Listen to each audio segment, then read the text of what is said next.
வணக்கம். கடக ராசிக்கு இந்த ஏப்ரல் மாதம் எவ்வாறு இருக்க போகுது? 1/4/2026 முதல் 30/4/2026 வரைக்கும் இந்த ஏப்ரல் மாதம் நம்ம யோகாதிபதி என்று சொல்லக்கூடிய செவ்வாய் பகவான் முதல் தேதியிலே நம்ம ராசிக்கு 9ஆம் இடத்துக்கு இடம்பெயர்கிறார். அவரோட சனி பகவானோட சம்பந்தப்படுறார். இந்த நேரத்தில் யோகம் தருகின்ற இடம் எதிரான 9ஆம் இடம்.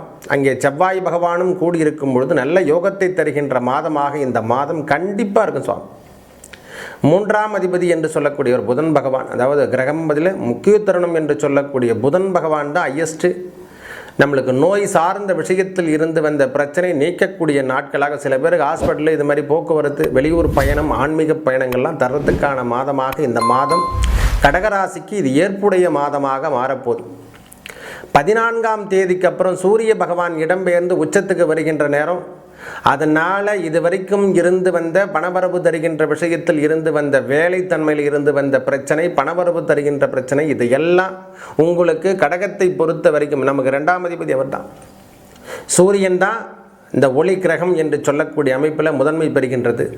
அந்த கிரகம் இப்பொழுது ஒளிவட்டத்துக்கு வர்றதுக்கான காலமாகவும் இந்த மாதம் 14ஆம் தேதிக்கு அப்புறம் உங்களுடைய வாழ்வாதாரத்தில் இருந்து வந்த பிரச்சனை, வேலையில் இருந்து வந்த பிரச்சனை, வரவில் இருந்து வந்த பிரச்சனை எல்லாம் நீங்கக்கூடிய நாட்களாக ஐயா இந்த மாதம் ஏதோ வருமானம் வந்து நம்மளுக்கு எல்லாத்தையும் சரி பண்ணுறதுக்கான அமைப்புகள் தேடி வரும். குறைந்தபட்சம், அதாவது ரொம்ப அழுத்தத்தில் இருந்தவங்களாம் இப்போ குறைந்தபட்ச அழுத்தத்துக்கு வந்துடுவாங்க. மன மகிழ்ச்சி என்பதை விட நாம் பரவாயில்ல சாமி, நீங்கள் சொல்கிற மாதிரி ஏதோ ஒரு நிலைமைக்கு நாங்கள் மாறிட்டேன் அப்படின்ற ஒரு அளவுக்கு இந்த ஏப்ரல் மாதம் கடகத்தை பொறுத்த வரைக்கும் கீழ்மட்டத்திலிருந்து மேல்மட்டத்துக்கு உயர்கின்ற காலமாக மாறப்போது. சில பேருக்கு அரசாங்க உத்தியோகம் இல்லை அரசியல் பாதை இது மாதிரி விஷயங்கள் அதிகமாக தேர்ந்தெடுக்கக்கூடிய காலம். ஆனால் இந்த பொறுமை நிதானம் என்பது இந்த நேரத்தில் ரொம்ப முக்கியம். இந்த காவல் கட்டுப்பாடுன்ற மாதிரி இந்த மாதிரி விஷயங்களும் இப்போது தற்காத்து கொள்ளும்.